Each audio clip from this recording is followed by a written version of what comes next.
Good evening friends, ETA business school में आपका स्वागत करता हूं। फ्रेंड्स, ये स्किल्स बेस्ड लर्निंग प्रोग्राम है।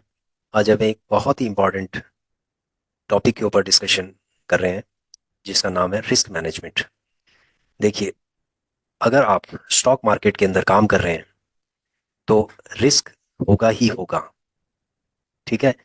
आप रिस्क लेकर आप अपने फंड्स को एनहांस करना चाह रहे हैं। स्टॉक मार्केट में काम करना बिल्कुल एक बिजनेस की तरह होता है। जैसे एक बिजनेस में रिस्क हो सकता है, आपका पैसा कम हो सकता है, रिड्यूस हो सकता है, किसी भी बिजनेस के अंदर आपको लॉस हो सकता है।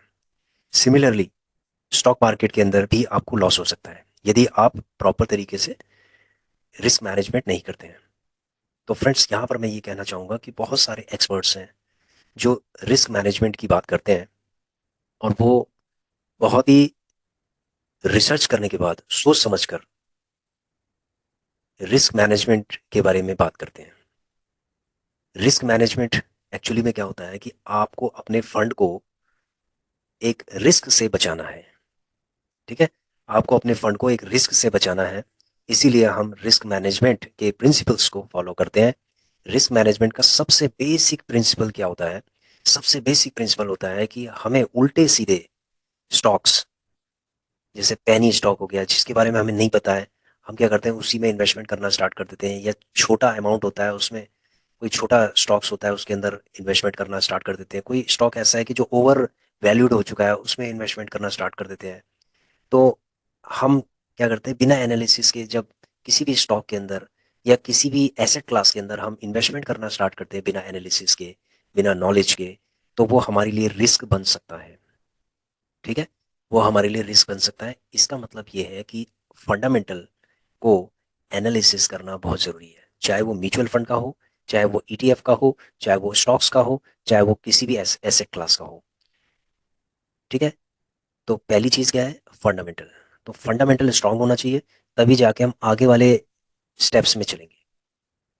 ठीक है। तो ये टोल क्वेश्चंस की तरह होता है, जैसे टोल बेस्ड क्वेश्चंस होते हैं ना, कि अगर आपने ये किया तब आगे आप चलेंगे। जैसे मान लीजिए, आप जब फंडामेंटल जब स्ट्रांग होगा, पहले आप चेक करेंगे फंडामेंटल, क्योंकि अगर फंडामेंटल ही स्ट्रांग नहीं होगा तो आपकी स्ट्रैटेजी वगैरह ये सारी चीज़ें फेल है सब।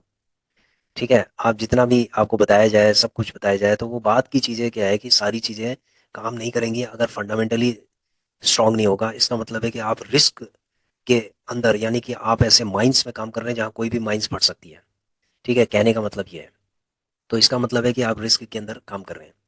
तो यहाँ पर मैं ये कहना चाहूंगा कि सबसे पहले फंडामेंटल को चेक करो। ठीक है। रिस्क मैनेजमेंट का सबसे पहला प्रिंसिपल होता है फंडामेंटल को चेक करना।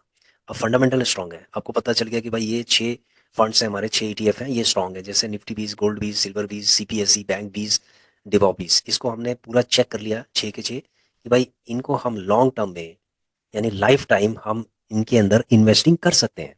ठीक है। इनके अंदर क्या कर सकते हैं? इन्वेस्टिंग कर सकते हैं। वो चाहे हम एसआईपी के फॉर्म में करें या थोड़ा थोड़ा करके, जब मार्केट नीचे गिरती जाए तो हम थोड़ा थोड़ा करके इसके अंदर इन्वेस्टिंग इनके अंदर कर सकते हैं। तो इतना हमें एक विश्वास पैदा हो गया कि भाई ऐसा है, ये छह ईटीएफ है जिनके अंदर हम, जिनका फंडामेंटल बहुत स्ट्रांग है, और हम इनके अंदर लॉन्ग टर्म यानी लाइफ टाइम हम इन्वेस्टिंग कर सकते हैं। तो पहला तो ये पॉइंट क्लियर हो गया रिस्क मैनेजमेंट का। नंबर टू, ये जो छह फंड्स हैं, कभी भी क्या होता है कि एक फंड के अंदर, यानी एक एसेट क्लास के अंदर, कभी भी आपको, या एक सेक्टर के अंदर कभी भी सारा फंड उसके अंदर नहीं लगाया जाता। जैसे निफ्टी बीस है, आपके पास मान लीजिए 10 लाख रुपए हैं, तो आपने पूरा का पूरा फंड निफ्टी बीस के ऊपर नहीं लगा सकते। ठीक है। एक प्रिंसिपल है, various x in the different baskets. आप सामने देख रहे होंगे स्क्रीन के अंदर की जो एक्स है वो अलग अलग बास्केट के अंदर रखे जा रहे हैं। ठीक है। अगर हम ईटीएफ की बात भी करें तो भी यहाँ पर ये अप्लाई होता है कि निफ्टी बीस, गोल्ड बीस, सिल्वर बीस, सीपीएससी, पीएसयू बैंक बीस, यानी छह के छह ईटीएफ है ना, इसके अंदर आपको थोड़ा थोड़ा करके, थोड़ा थोड़ा करके इसके अंदर अपने फंड को डिवाइड करके, आपको इन जितने भी ये ईटीएफ है इनके अंदर, मतलब आपको एक तरीके से अपने फंड को आपको डिवाइड कर देना, यानी एक पोर्टफोलियो तैयार करना है। ये एक पोर्टफोलियो तैयार करने वाली बात आ गई है। ठीक है। तो ये अलग अलग बास्केट्स है। निफ्टी बीज एक अलग बास्केट है, गोल्ड बीज एक अलग बास्केट है, सिल्वर बीज, सीपीएससी, पीएसयू बैंक बीज, डेवलप डेवॉप बीज। तो ये अलग अलग बास्केट है। तो अब क्या है कि किस बास्केट में आपको कितने अंडे डालने हैं, ठीक है, वो आप अपने हिसाब से आप डालेंगे। ठीक है। आप अपने हिसाब से डालेंगे। मान लीजिए निफ्टी 20 के अंदर आपने 100 रुपए की इन्वेस्टमेंट की, गोल्ड 20 के अंदर भी 100 की, सिल्वर 20 के अंदर भी 100 की। आपने 100 100 रुपए स्टार्ट कर दिया कि भाई हम 100 100 रुपए इनके अंदर इन्वेस्टिंग करना स्टार्ट कर देंगे। निफ्टी 20 एक्चुअली मान लीजिए 200, मैं एक एग्जांपल ले रहा हूँ, वैसे 100 रुपए निफ्टी 20 के अंदर नहीं हो पाएगा।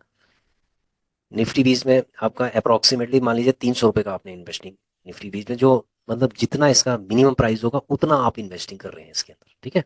जैसे निफ्टी 20 में मान लीजिए कि आपने 270 कर दिया है, गोल्ड 20 में आपने 72 के आसपास कर दिया, 73 75 कर दिया है, सिल्वर 20 के अंदर आपने 100 कर दिया, सीपीएससी के अंदर भी आपने अप्रोक्सीमेटली मान लीजिए कि 100 के आसपास कर दिया है, पीएसयू बैंक 20 के अंदर भी आपने 100 के आसपास कर दिया है, डेवॉ 20 में भी आपने 100 के आसपास कर दिया। तो ऐसे करके आपने 100 के आपने सब में डिवाइड करके आप एक पोर्टफोलियो तैयार कर रहे हैं। तो जितना ये नीचे जाता जा रहा है, 1% नीचे गिरा, 2% नीचे गिरा, आपने 100 100 लेना स्टार्ट कर दिया, 100 100 100 100 100 100, यानी कि थोड़ा थोड़ा करके आप इसको लेना स्टार्ट कर रहे हैं। तो ये बनता है एक पोर्टफोलियो, ठीक है। एक पोर्टफोलियो जब फॉर्मेशन इसकी हो जाती है और ये लॉन्ग टर्म में जब 15 साल के लिए, 20 साल के लिए जब ये पोर्टफोलियो तैयार होता है फ्रेंड्स, तो आज जो आपने इन्वेस्टिंग किया है, मान लीजिए आपने इसमें इन्वेस्टिंग किया है 5 लाख रुपए, मान लीजिए आपने 5 साल में इसमें इन्वेस्टिंग कर दिया, तो वो 20 साल में जाके वो कम से कम आपका 50 लाख के आसपास भी हो सकता है, ठीक है फ्रेंड्स। तो इसको कहते हैं हम रिस्क मैनेजमेंट कर कर हमने अपने फंड्स को ग्रो करना है, ठीक है। ये दूसरा पॉइंट है, क्लियर हो गया।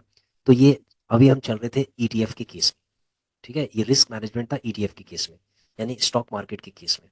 अब हम चलते हैं इसको ओवरऑल अगर हम देखें, ओवरऑल अगर हम देखें तो जो रिस्क मैनेजमेंट होता है उसको हम किस तरीके से मैनेज करते हैं, अ, जो हमारी इनकम है, ठीक है, उसमें से हम क्या कर रहे हैं, इन्वेस्टिंग कर रहे हैं, सेविंग कर रहे हैं।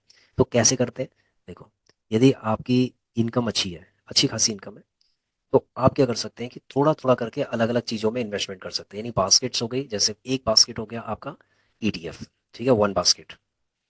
सेकंड बास्केट हो गया आपका फिजिकल गोल्ड, वो भी एक एसेट है, ठीक है। तीसरा हो गया आपका प्रॉपर्टीज, अपने प्रॉपर्टी के अंदर भी आप ले सकते हैं, अगर आपके पास अच्छा खासा फंड है तो प्रॉपर्टीज के अंदर भी आप इन्वेस्टिंग कर सकते हैं, ठीक है। फिजिकल गोल्ड के अंदर कर सकते हैं, ईटीएफ के अंदर कर सकते हैं, म्यूचुअल फंड्स में कर सकते हैं, स्टॉक्स में कर सकते हैं अगर अच्छे हैं तो, यदि आपको बहुत अच्छी जानकारी है, ठीक है। उसके बाद और भी है, फिर सेविंग्स में कर सकते हैं, लॉन्ग टर्म जो सेविंग्स होती हैं, जैसे पीपीएफ टैक्स सेवर जो फंड्स होते हैं उनके अंदर आप कर सकते हैं। तो ऐसे करके आपने क्या किया, एक आपने अलग अलग बास्केट्स के अंदर आपने पैसा जमा करना स्टार्ट कर दिया। जब 20 25 साल होंगे तो इसका मतलब है कि जब मैच्योर होंगे ये आपके फंड्स, तो रिटायरमेंट के टाइम पे यही फंड, मान लीजिए आपका ये आपने 10 लाख रुपए का फंड अगर मान लीजिए इन जगहों पे आपने इन्वेस्टिंग किया है, तो ये समझ लो कि वो 1 CR टू 2 CR के आसपास आपका पोर्टफोलियो तैयार हो जाएगा, ठीक है। तैयार हो जाएगा, मैं इसलिए तैयार हो जाएगा कह रहा हूँ क्योंकि जो हमने पास्ट जो डेटा है ना उसके हिसाब से हमने कहा है, ठीक है। आगे का भविष्य में क्या होता है कि कोई भी चीज़ है पास्ट के हिसाब से प्रिडिक्ट की जाती है, तो इसीलिए मैंने बताया कि लगभग 20 से 25 साल में ये 10 टाइम्स के आसपास हो जाता है। तो यानी कि अगर आपने 10 से 15 लाख रुपए का आपने आज इन्वेस्टमेंट किया है, तो अगर वो 25 साल बाद उसी फंड को अगर आप देखेंगे तो वो लगभग 1 CR के आसपास हो सकता है। तो फ्रेंड्स, ये रहा रिस्क मैनेजमेंट का एक्चुअल एक प्रैक्टिकल मैंने व्यू दिया है आपको, ठीक है। बाकी क्या चीज़ें होती हैं कि बाकी रिस्क मैनेजमेंट के अंदर आपको कई चीज़ें समझनी भी पड़ती हैं कि भाई कि कौन सा रिस्क शफलिंग करनी पड़ती है, कई बार हम गलत डिसीजन ले लेते हैं। तो गलत डिसीजन लेने के बाद उसको हम उन डिसीजंस को हम क्या करते हैं कि उनको करेक्ट करते हैं, रेक्टिफाई करते हैं डिसीजंस को, तो वहाँ पर भी रिस्क मैनेजमेंट का एक बहुत ही इंपॉर्टेंट रोल होता है, ठीक है फ्रेंड्स।